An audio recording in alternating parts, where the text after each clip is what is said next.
What's up, everybody? Welcome to the Thursday edition of the Traded Black podcast. I'm back again.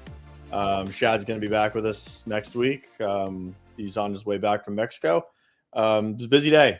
Got to see the bill or the climax that was introduced by Guy Reschenthaler, congressman, which was a good thing to see as we've been kind of looking into uplisting for some time now. And I mean, this needs to be something that's said. It needs to be a conversation and part of what's going on in the room. And granted, it's just a bill that was introduced, but at the same time, it's definitely big news. The other big news was Kash Patel talking about the Chinese TCOs actively getting shut down. He said there were 6 active investigations from Maine down into through Georgia, which if you're a THC flower or THCA flower company, hemp company, or in the illicit market, I mean, that's bad news.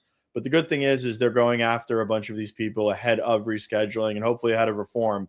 If you buy into what Boris had alluded to 2 days ago, which it's a matter of when, not if anymore, and rescheduling and greater cannabis reform is truly on the horizon. I mean, the government has to crack down on these TCOs. I think it's part of the Trump administration's mandate to dial back these TCOs, leading with fentanyl. But I mean, we know they all have cannabis cultivation businesses in the States. We've had Stephen Robinson on from the Main Wire, who shined a huge light on that. We've talked about it ad nauseum.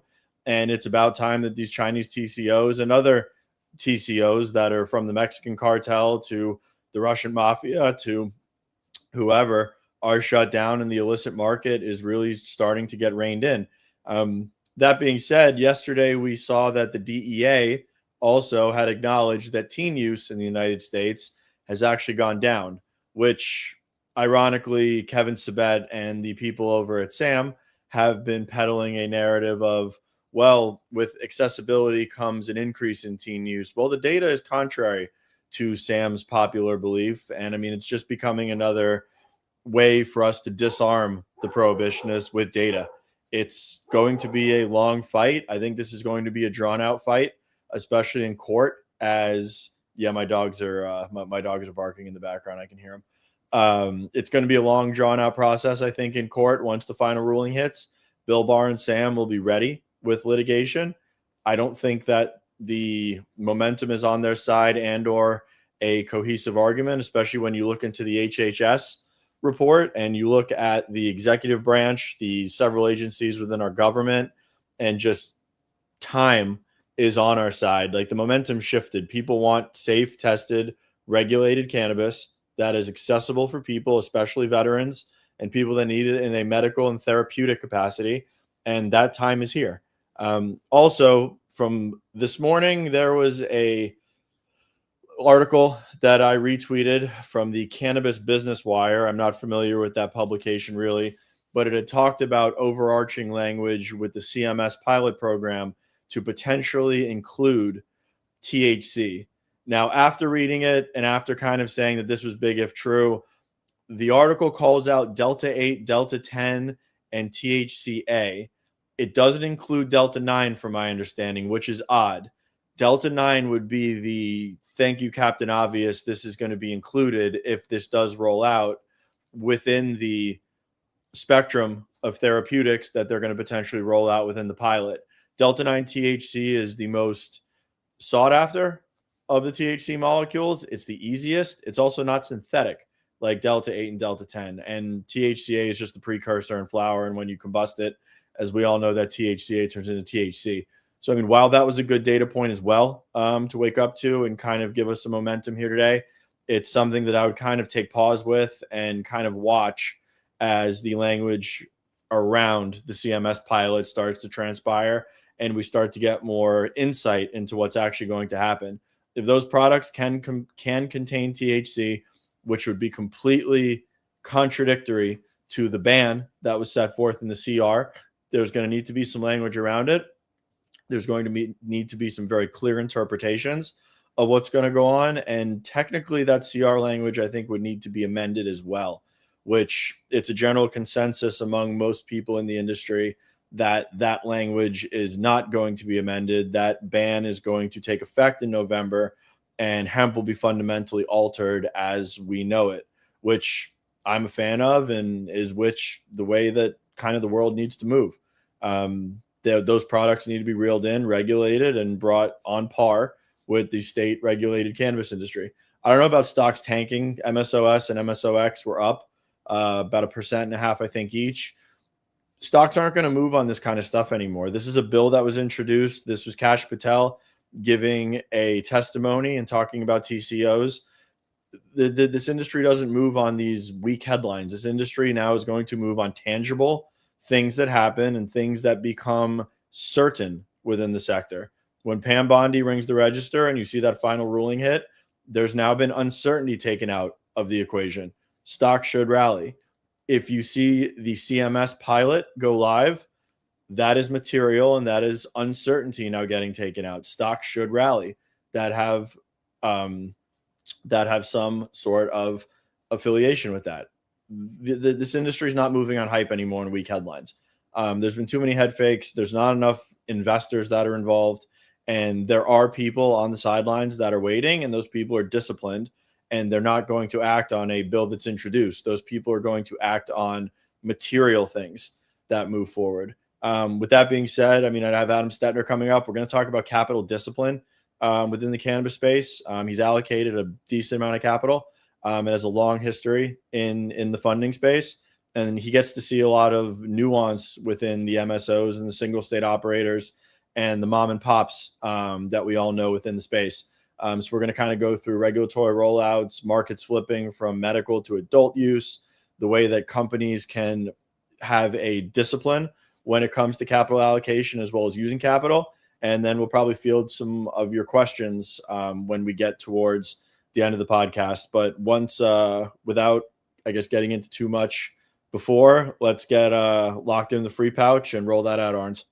Hey, if you follow markets, trade volatile sectors like cannabis, or run a business day to day, you already know how important focus is. Headlines move fast, decisions matter, and distractions, hey, they're everywhere. And for me, if I don't stay focused, some days my days can end up like this. Oh man, I got a lot on my plate. Oh my God, I get through those emails. And I gotta get that package out. Where did I leave my sunglasses? But when I pop in a free nicotine pouch, my day starts to become more focused, and it ends up like this. Hey, yeah, let's do it. Let's lock in that 67% gain. Great trade. Because listen, I don't smoke, I don't vape, I don't want anything like that in my lungs. And that's why I use Free Pouch. Free gives you control with clean nicotine delivery, ranging from 3 milligrams up to 15, depending how intense your day is. Just discreet, clean focus when you need to lock in. Check them out at freepouch.com. And right now, you can save with promo code TDR20 at checkout and save 20% on your next purchase. freepouch.com.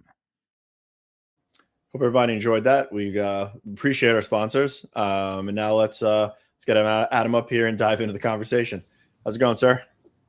It's great. That ad gets me every time. It gets me too. I'm still not sick of it. I get a chuckle every time I see Shad in the wig. So can I just ask? I only see him wearing a tie, smiling about gains when he uses a free pouch.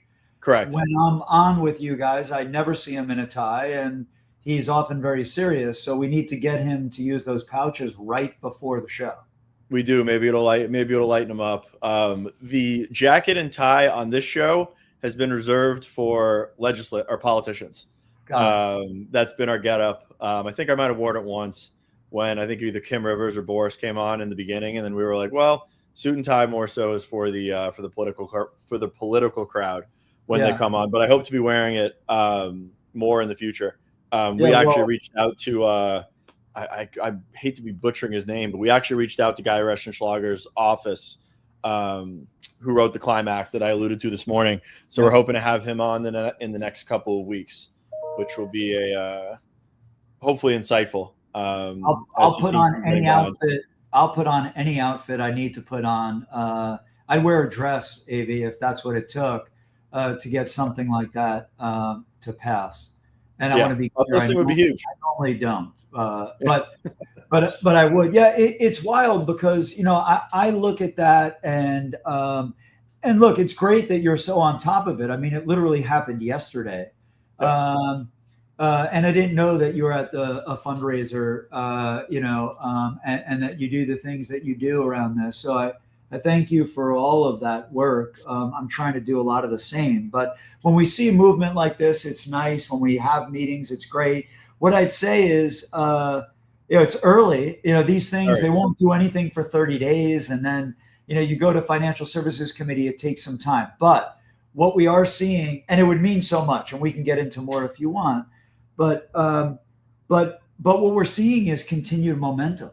And it's like, although we're waiting for something to really get across the line, like you just talked about, whether it's rescheduling, descheduling, safer banking, or this, HR 7987, whatever this bill is labeled as. Uplisting would be huge. What it means for banking would be enormous. It's a very exciting time. Now we just, as you said earlier, we need certainty. Yeah, certainty is all that matters. We're out of the hype phase. Like I'd alluded to that yesterday with Sammy. I was in this when the Canadian LPs were going from $1.23 to $60 on funded capacity and Constellation coming in to the game. Now this is investors have made money that were early. Investors have gotten burned on the hype, and now investors have become focused on the industry. As we alluded to yesterday as well, 70% of the holdings in the MSOS ETF become cash flow positive and profitable on a per share basis when you take 280 out of it.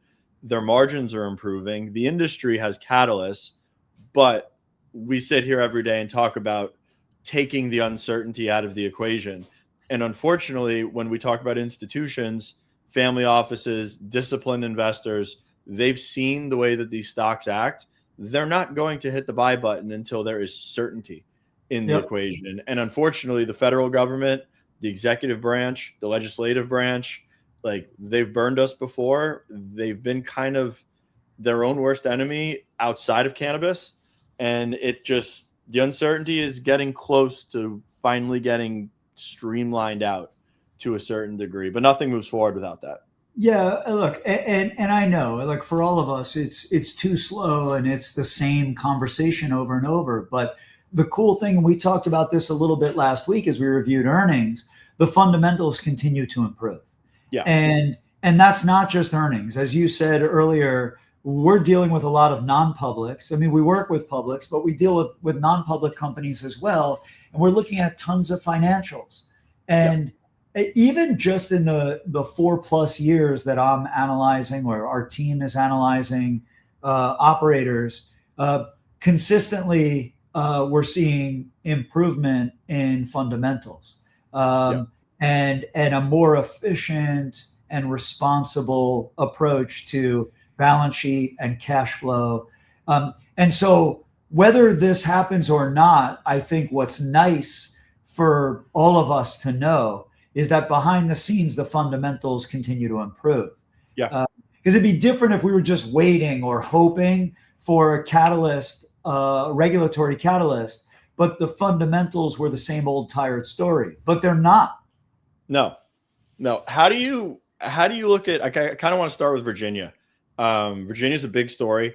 It's been what has been looked at as a major growth driver for the companies that are participating there. I'm sure the market is also going to expand. We've seen 9-figure acquisitions in the space ahead of adult use. Yeah. I mean, that market flipping from medical to rec, which I think we're looking at a January implementation date now that's relatively firm. How do you look at that market, and what's your thought process from now until implementation? Is it, or have you already been looking at it ahead of this catalyst? So I think it's a little bit of all of it, but there's so much that will, perpetually be unknown until we're there. But what I'd say is Virginia, and I hate to use something that sounds like cliche, but they're not driving on a new road. They're driving on a road that other states have already driven on. And so the question really is do they do it the same way? So do the regulators take the same path? Is it the same, botched timing of rollout and supply and demand imbalance as they transition? Because that will determine whether they're carving the path for success or pain. and how long that lasts. But it's a monster opportunity, no doubt. It's just, I think people have to continue to be cautious about what that means. And I look back at some of these larger regulatory markets that converted from other states. Michigan, California, Illinois, Massachusetts, those all come to mind. And I look at them for different things. So we can look at, like, as you transition from medical to recreational, like I look at Virginia and I already see an imbalance. They're already talking about licensing more cultivators than they are retailers. Yeah. I think that'll evolve, I hope, and I'll make some noise with them about that and try to get movement. But my hope is that they look at just those 4 states as an example: California, execution risk, regulatory design mistakes that they can be learned from; Michigan, productivity or cultivation imbalance because of institutional grows; Illinois and Massachusetts, I think, would be similar from market comparison standpoints. To Virginia. Yes. Yeah. Because they all converted, they all went through these conversions and had their pain points. So if I were a regulatory employee or in charge of this transition, I'd be looking at the states that came before me for mistakes that have been made and what can be done. That's from the regulatory side. And then, of course, there's a lot of this for operators to look at too. It's different for like monster MSOs, but there are a lot of smaller private, either MSOs or current medical licensees that are going to want to convert. Mm-hmm. And they have to make sure they don't misallocate capital, they don't ramp too quickly, they don't rely on a timeline that, if delayed, puts them in a cash flow position that would. That's what we've seen. We saw that in New York. We saw that in New Jersey. We've seen people losing their shirts when they, especially at retail, when they enter into these leases and the regulatory bodies are just slow to roll out, slow to give approvals. The next thing you know, they're giving away their licenses and they're completely just in debt because they can't operate the business.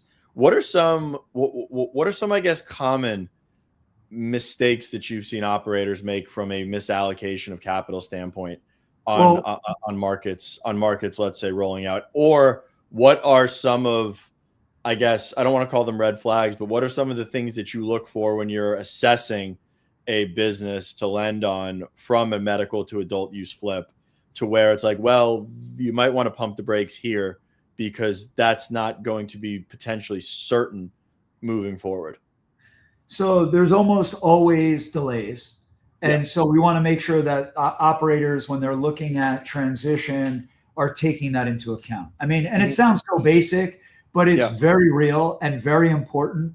And an investment where you're counting on or expecting yield that doesn't come when you needed it, that's how a lot of people get backed into corners. So like a risk is not planning for delays. And if those delays don't come, great, right? But you need to act as if. But you get licensing approval delays. You get local zoning issues. We have compliance that is constantly evolving and changing. But all of those things, and then usually it occurs in stages, right? It never just kind of like you turn on the lights. It's more like a dimmer. So that creates a little bit of inconsistency in the rollout. And then, how people look at that, very important. But I would say you also end up with supply demand issues because of a blotchy, delayed rollout. And so I think that all of these things are really important. And then the other is how quickly, if someone's ramping cultivation with what do you do with the plant if you're growing it? If they say we're live Jan 1, you can't have no product. But imagine the cultivation that needs to go in, the manufacturing that needs to go in, the labor, the HVAC, the setup of all this for scale beyond medical. The timing is complicated. So I think we saw it in Florida. We saw it in Florida. I mean, not to name names, but there were some companies that were building out very expensive, highly sophisticated assets ahead of Amendment 3 passing, and then Amendment 3 didn't pass. So now you're seeing those companies leverage those assets to grow premium quality indoor flower and up their branding up their product from a premium perspective, and then they'll have the capacity whenever adult use hits. I'm sure that has happened in other markets as well. And I think it'll continue to happen as more markets convert, likely Virginia included. But what are you going to do? You have to, you have to do something. So it's like if you expand, if you don't plan and you don't look to expand, then somebody eats your lunch and takes your market share. If you expand too quickly and you don't have the capital structure to support that for a duration that goes beyond whatever the expectation is, you end up getting caught on the other side. So I just think I would say I'm not a pessimist, but this is one where you need to throttle and play the middle a bit, because conversions never go smoothly and they always take longer.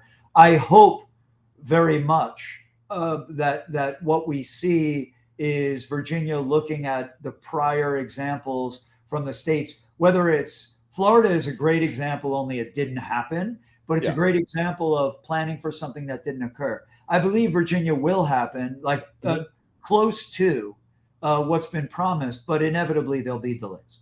Yeah. Is that one of the riskiest scenarios to lend in if a operator is primed, building out, and then they're hitting delays from a governmental and a regulatory standpoint because they're not operating, but they do need capital to kind of keep everything afloat? Meanwhile, you don't really have true certainty as to when things are going to materialize. So they could arguably maybe need to come back to the trough even after the fact. Yes and no, in that, in a medical state, if we're funding transition, we're funding someone that already is operating and already has cash flow. And the delays mean medical typically doesn't begin to shrink until adult use starts to climb. So you have kind of these, if you charted it, these inverted lines. Yep. Medical is all they've got, and then medical slowly comes down. It never goes to zero, but it slows as adult, and they cross each other. So if we're funding someone that's already operating, not really. It's actually it's not good for them, but it's certainly not bad. Yeah. Okay.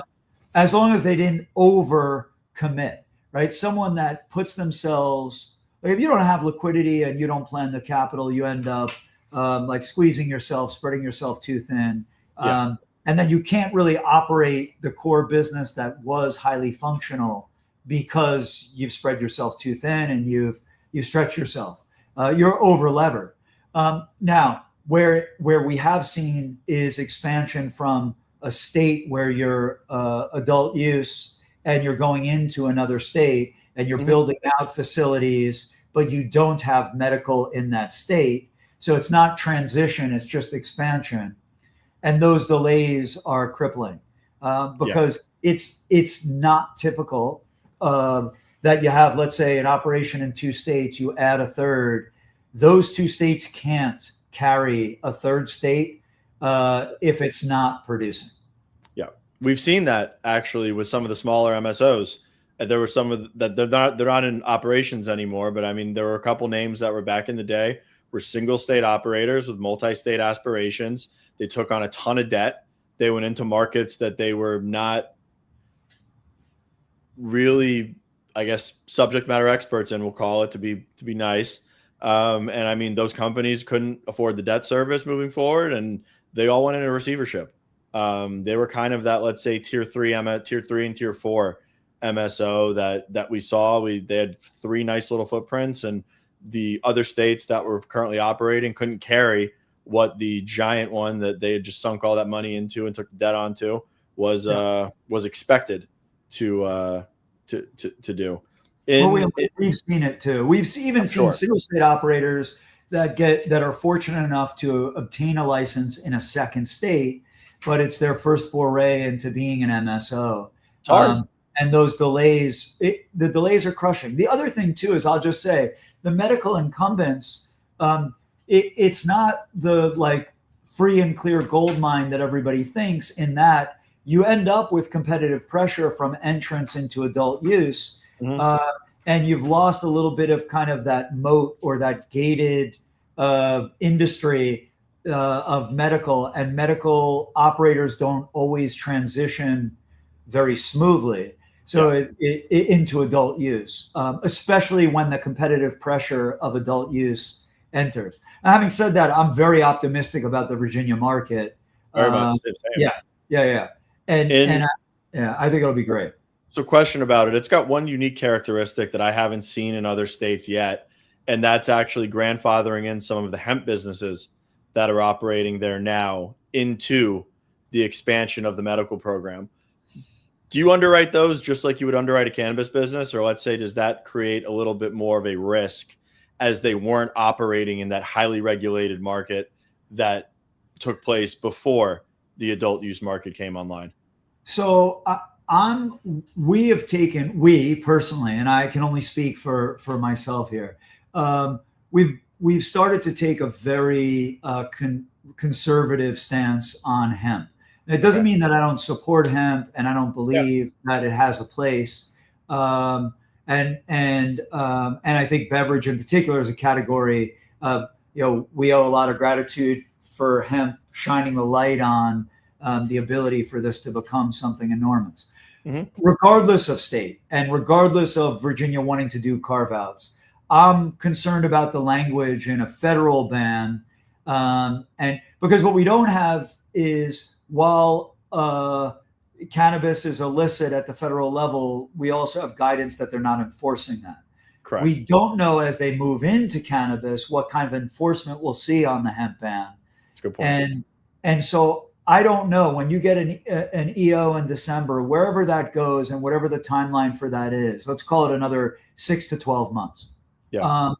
Once the Fed is involved in that, are they going to be as tolerant? And I would guess no. I think now what they're saying is like, all right, these are the new rules and this is how it will work.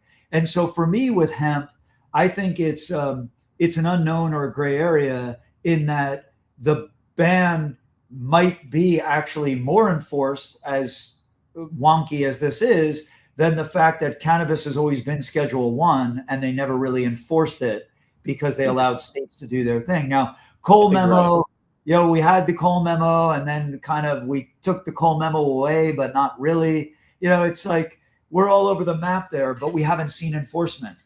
I'm worried. I think you're spot on. I think they are going to hammer hemp. I think they're going to reschedule cannabis. They're going to maybe reform cannabis to a greater degree after that, but they're also going to protect it moving forward, because I don't think they're going to bring the change that we need and then allow these outside forces to also flourish. I'm not rooting for them to do that, but just knowing what I know and seeing how they've acted and what they're doing right now, I mean, there are nationwide crackdowns on illicit cannabis, as well as a lot of smoke shops that are dealing in synthetic vapes and hemp. That is going on throughout the country in an increased rate. It's impossible to argue with that. We're all seeing it, and I think that good and bad. Good in that it bolsters the argument that anyone wants to make that cat's out of the bag at the federal level. Something will be done because we have this noise around illicit operators. Forget the product for a minute. And then when they come out with the hemp ban, there was a lot of effort about extensions and the like. And look, we've been in the hemp space and funding it, and I know a lot of the operators personally and have spent a fair time. And I'm wildly impressed, for what it's worth, with a lot of these guys. I just don't know what to make of the current changes from November and what that's going to look like. But I don't see any language or momentum on extension. And they don't know. They don't know what changes to expect, to be completely honest now. We've seen a bunch of them lobbying. I have yet to see anything from a regulatory perspective that's like, hey, this is how we want to be regulated. This is how we think that the industry should go. It's more so been like, extend us for 2 years and let's do a study, which we all know what that means and what those intentions are. It's true, but I'll say, in speaking with some of the operators, and I'm talking about bigger names that likely you and the audience know in hemp and hemp beverage, I think the operators themselves are actually putting forth some pretty solid suggestions. And that might be, I'm not speaking for anybody here, I'm speaking only for myself, but age gating, potency limits, package size, and those things would make, even like distribution, like where it can be. Okay. And I think those solutions are smart. Very much so. Yeah. But I know guys like Jim, I bring up cornbread all the time. And I mean, it maybe people are starting to think like I'm sponsored by cornbread, but the way Jim runs his business, it's a great hemp business. He runs it organic. He doesn't do any synthetics, any THCA flower. It's age gated. It's responsibly sourced. He is what a hemp business should be. There are plenty of those guys. I don't think the hemp business is a bunch of illicit drug dealers. Yeah. There's a lot of people in the hemp business with very good intentions that run a very good business that have a product that has integrity. I just think that the hemp opportunity has allowed bad actors to come into the space, allowed bad actors to catalyze a lot of things, and allowed bad actors to flourish under the THCA flower moniker. I mean, I think hemp to cannabis should be like what beer is to alcohol. It's a lower dose, more accessible product. It's got more access points. It's still regulated the same, and they're still treated the same. But we can't do that with cannabis having 280E and all this crazy shit attached to it. Like, they need parity. If they needed parity, you would hear nobody from the cannabis side of the aisle arguing that hemp needs to be banned. It needs to be whatever.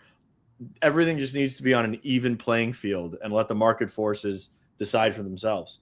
Because I think that'll be better off for everybody, especially the consumer. I think it's very well said, and I even think your analogy is spot on. And I would love to, for the sport of it, to disagree, but I can't. And so then the question becomes like, well, so let's fix the one and either drag along the other. But I agree. I think the most important part of what you said is there's no way to fix one without fixing the other. No. At this point, whether the industry likes it or not, you can't have one and not have the other. It's like, it's going to find its way. So let's fix them both. And we should. If I was in Texas, go ahead. I just was going to say, I think the momentum is there. It is. But I mean, if I was in Texas, I would have been instead of expanding teacup, and this might be controversial because there's a bunch of MSOs that got licenses. It's going to be a growth opportunity. I would have taken and grandfathered in a lot of those hemp businesses that was a multi-billion-dollar market in the state of Texas, licensed them all, said, here's your regulations. You've got 6 months to adhere to this.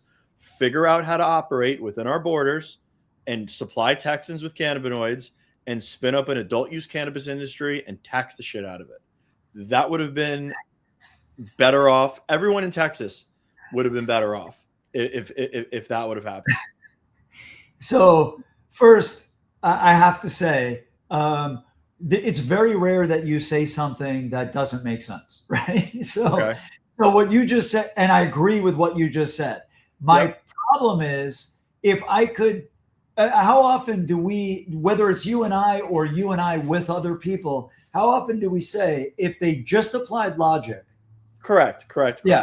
So what you just said, entirely logical. And it's not only logical for industry, it's not logical for safety of the consumer and access to avoid the illicit market and some of what we hear about, whether it's cartels or Chinese grows or what. You could avoid all of that if we just had more logic applied.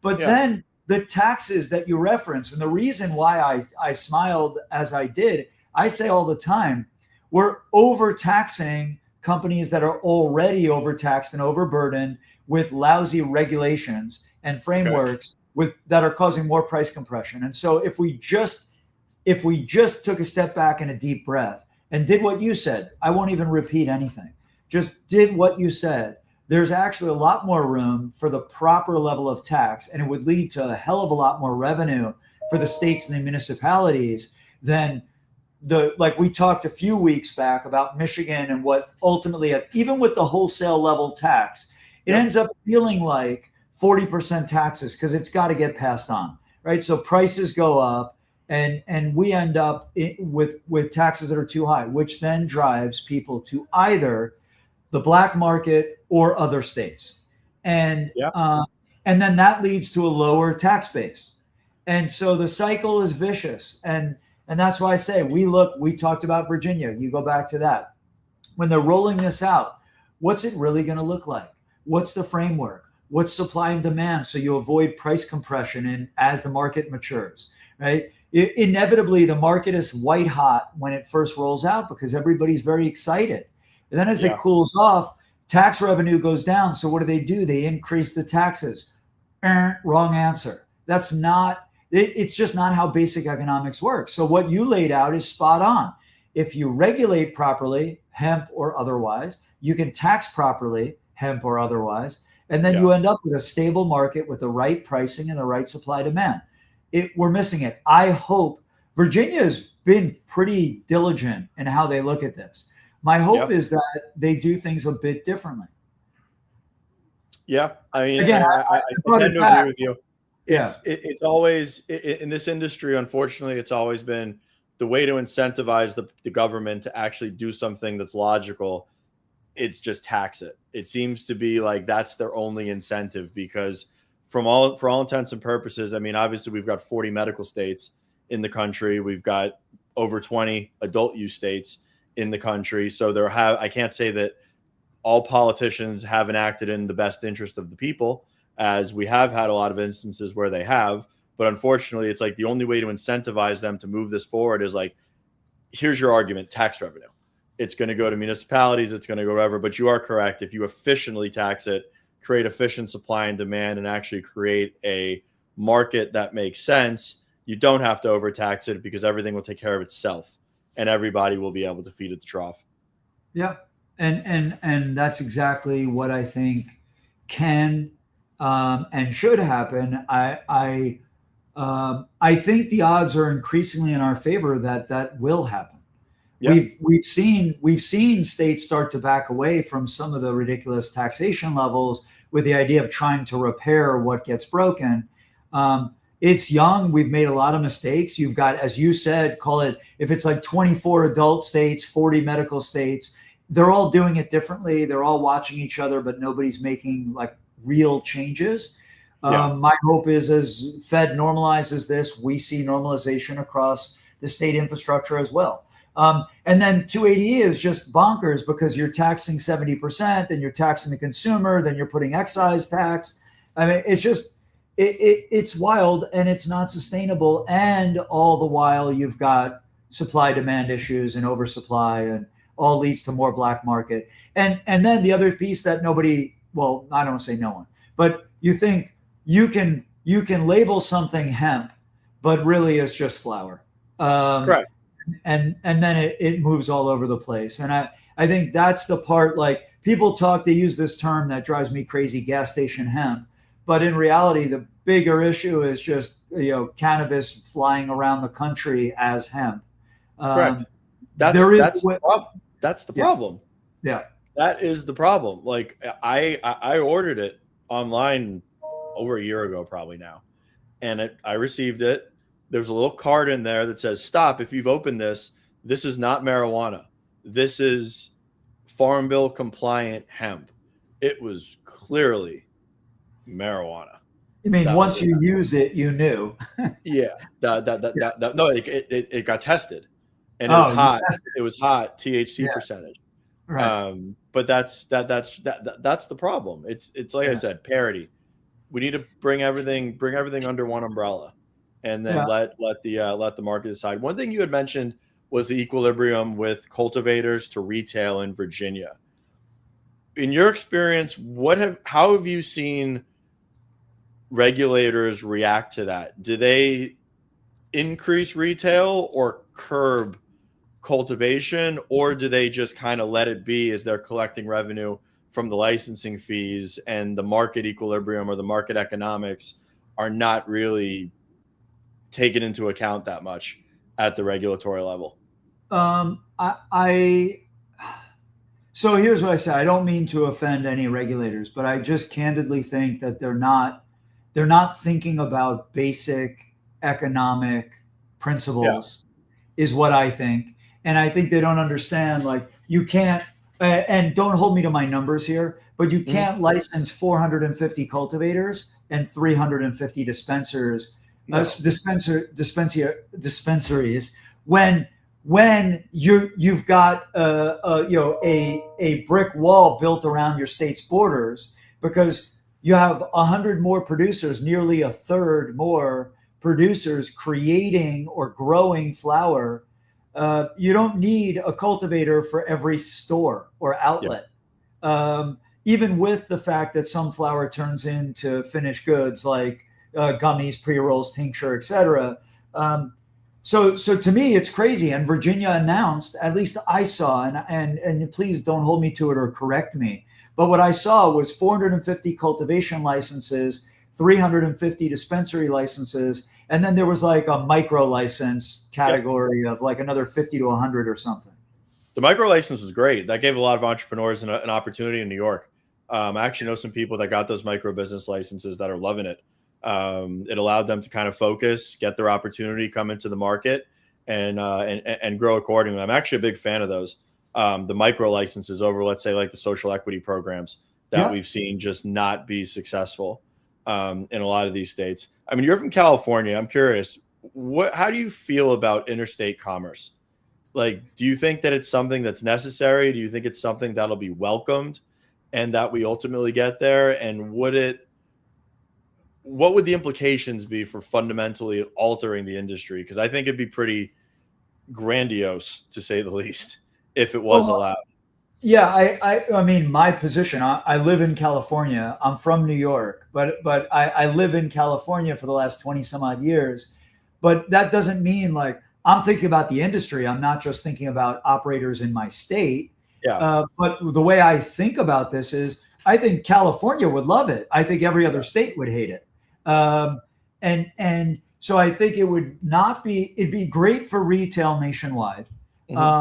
And I think it wouldn't be terrible, because there are a lot of amazing growers all over the country, like amazing, efficient operations. I mean, I visited a number of them all over the place, and I'm wildly impressed the way they use technology and lighting and staggering of grow rooms, even hoop houses in climates where you wouldn't expect great product, but you have it.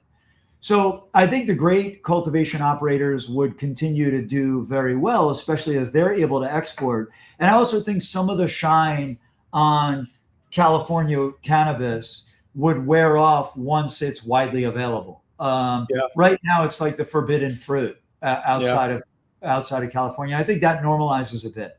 And you've seen, even in some of the competitions around cannabis, you've seen cultivators outside of California do quite well. So I think if it were to happen, the short outcome of that is California cultivators would just crush it. It would hurt some of the smaller or mediocre grows outside of California. But I kind of think it's inevitable long run. This can't be something where everything has to remain in state. I tend to agree with you in the way that I was thinking about it a lot actually last week, and the way that I thought about it was, if I was a retailer, like, I'm not going to buy the higher priced indoor grown product that I'm bound to buy from my in-state my in-state associates.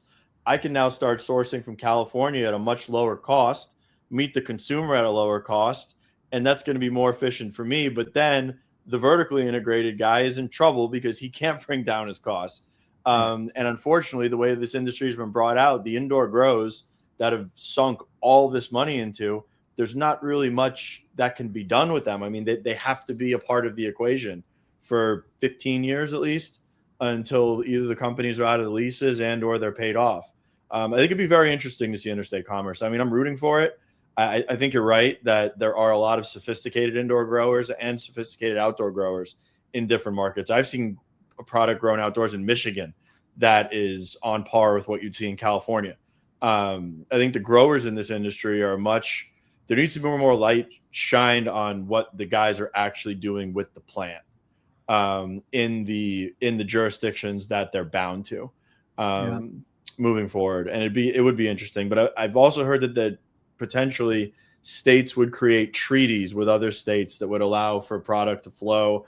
And to be honest, that to me just sounds more complicated than it would be very hard also, like really hard for it almost becomes kind of like a monopoly of some kind where other states would then sue the states that are banding together to I don't know. I just think we'll get movement. Ultimately, you can't keep the cat in the bag.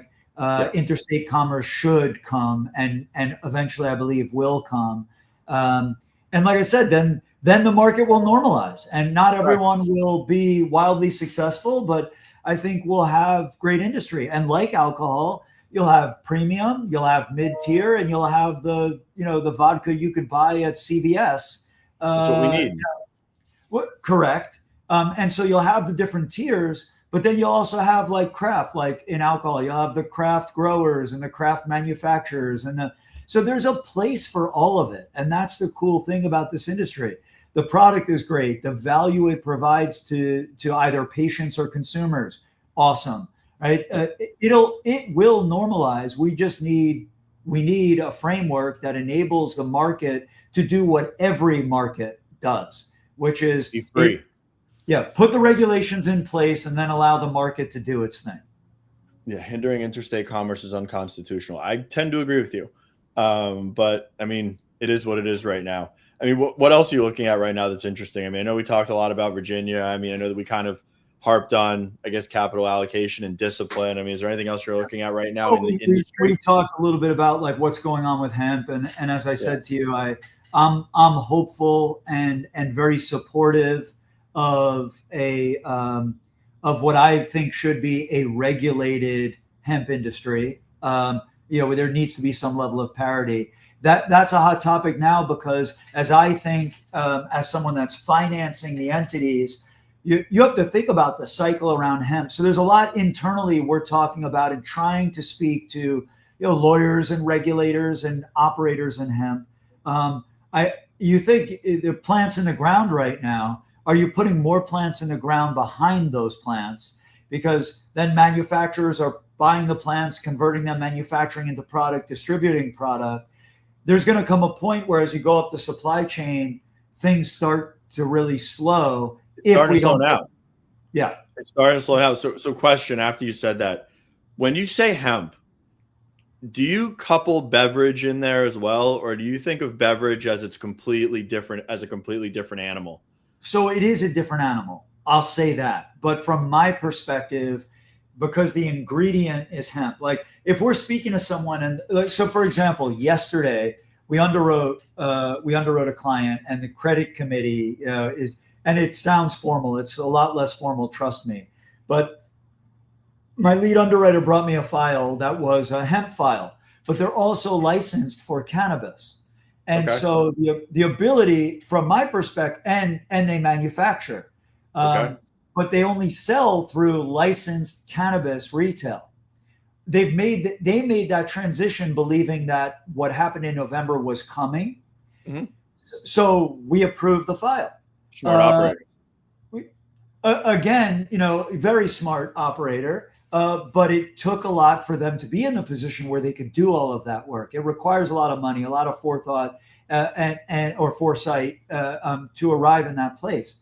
There are a few that we underwrote in the last week and a half where we've said no because there is no strategy on what happens in November. It doesn't mean I don't believe in them as operators, but if you don't have a plan or strategy, and that is something that we're we're seeing more and more of right now, Anthony, because of where we are. You think we're now really only like 7-8 months away from a ban, and in the cultivation manufacturing cycle, it's starting to become real right now. So that's another thing that is there's a lot of dialogue around that even, and then you look at associations, which I respect, associations like CABA and HBA and the things they're working on. Very smart people, very organized. But how do you organize all these operators to line up in a similar way?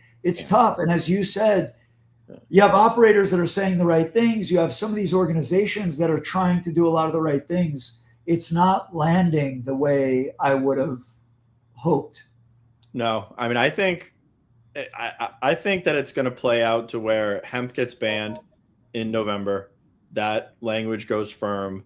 And then you see a resurgence of beverage that's led by big alcohol on the backs of that gets some sort of regulation. I just think that's the way it's going to happen. You've seen alcohol in a generational downtrend.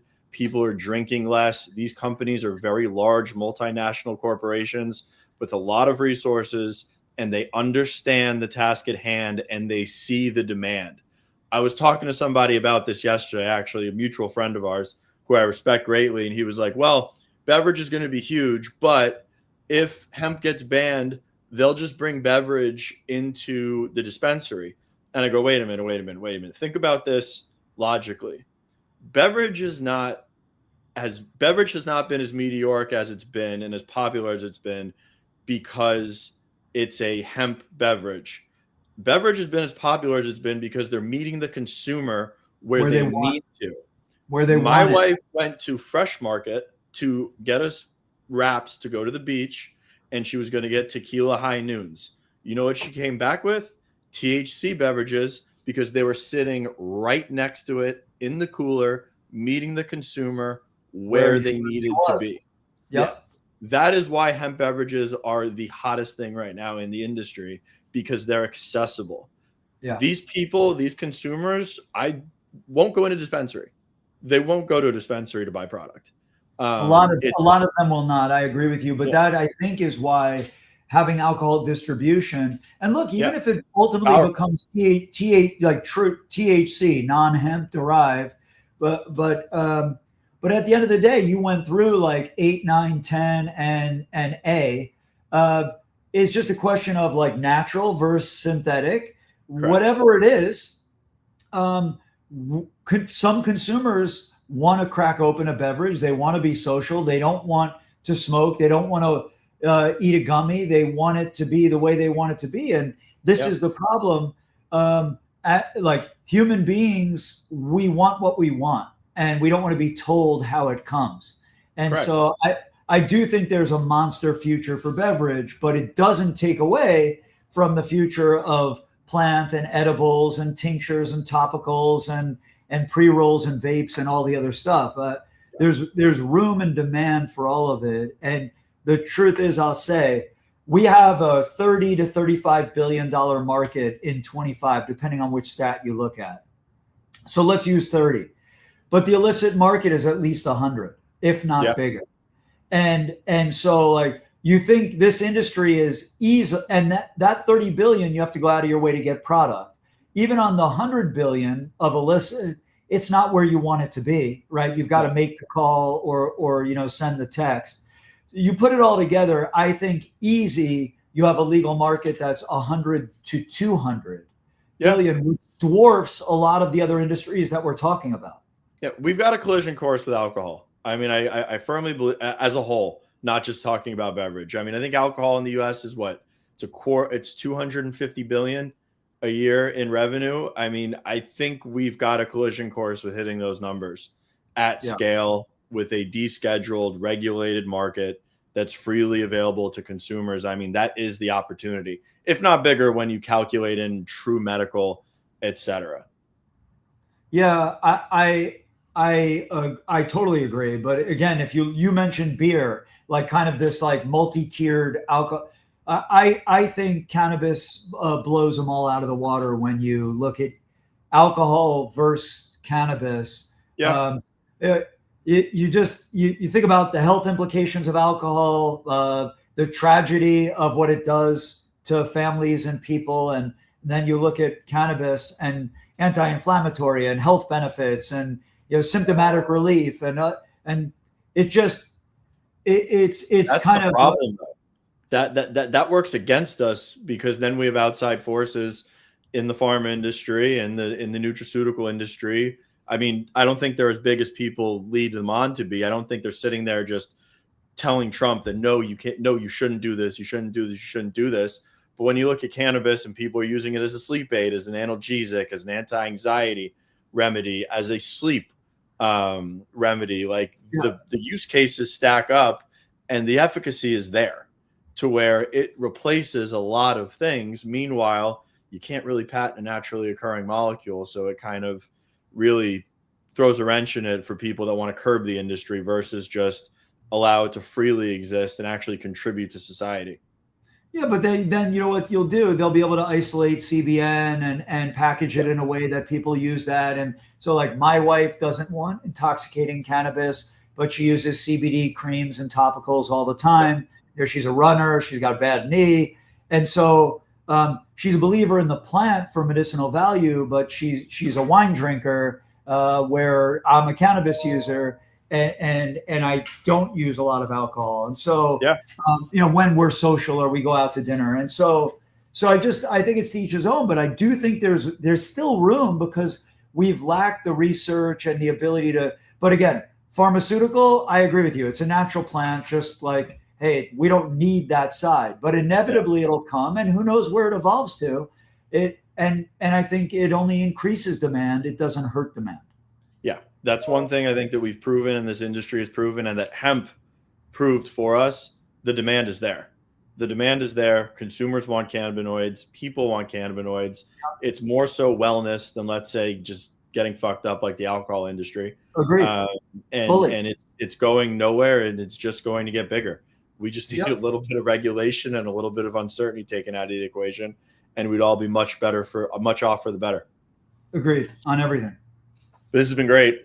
I can't wait to have Shad back next week, but I'm sure we'll have plenty of stuff to talk about next week. Hopefully we get some momentum here. And I know there was a bill in Georgia. I still have to dive into that, but I think Georgia might finally be going medical, like true medical, out of the tincture zone, which will be interesting because I think that's going to be a big market. I mean, it is, and you think right now, I mean, Florida benefits a little bit from proximity to a market that's so tight, but I agree with you, and I don't know much about what's going on there yet. There was a bill that was preliminary passed out of the House. I mean, to be honest, that's as much as I know. It was a good headline. It's like, all right, another state with momentum. Yeah, the hits keep coming, thankfully, and it's just look. I agree. I saw some of the comments. It's like, it feels, it's so frustrating. And it is, someone said in one of the comments it's like watching glaciers move. They're not wrong, but no, it is. But they're moving. And there were a lot of years where they were just glaciers and that were locked in. And so we're moving, the speed is picking up, more voices are making noise about this. And I think we're on the right side of, or I should say, we're beginning to get to the other side of this long glacial move.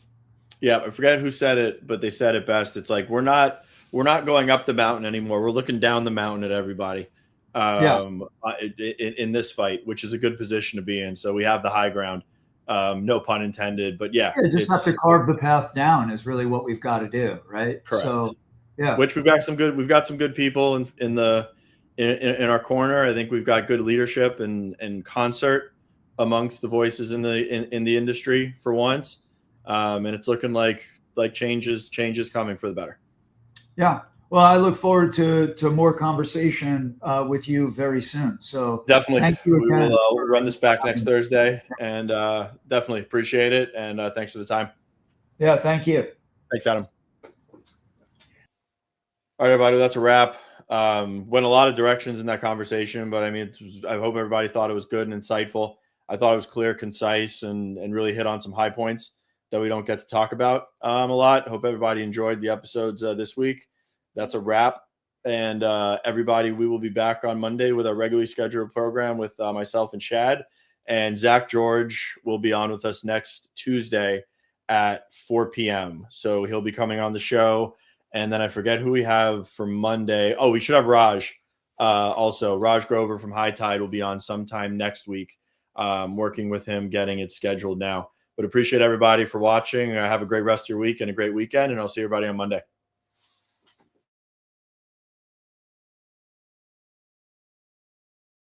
Hey everyone, thanks again for watching here today. Listen, if you're getting value from us here at TDR, make sure to check us out at TDR Plus. It's our exclusive membership community. Why? Well, you'll see CEO interviews that go beyond business, showing a personal side that you won't find anywhere else, including the biggest names of the industry. Plus, you'll get insights from analysts and day traders on where the industry's headed, both short-term and long-term, and a direct chat group with our team. It's only $7 a month, just 25 cents a day, and it helps support everything we do here at TDR. If you want to join, just click the join button below and become a TDR Plus member today. And once again, a big thank you for being part of our community. So that's it for today. And again, thanks for watching, and I'll see you next time.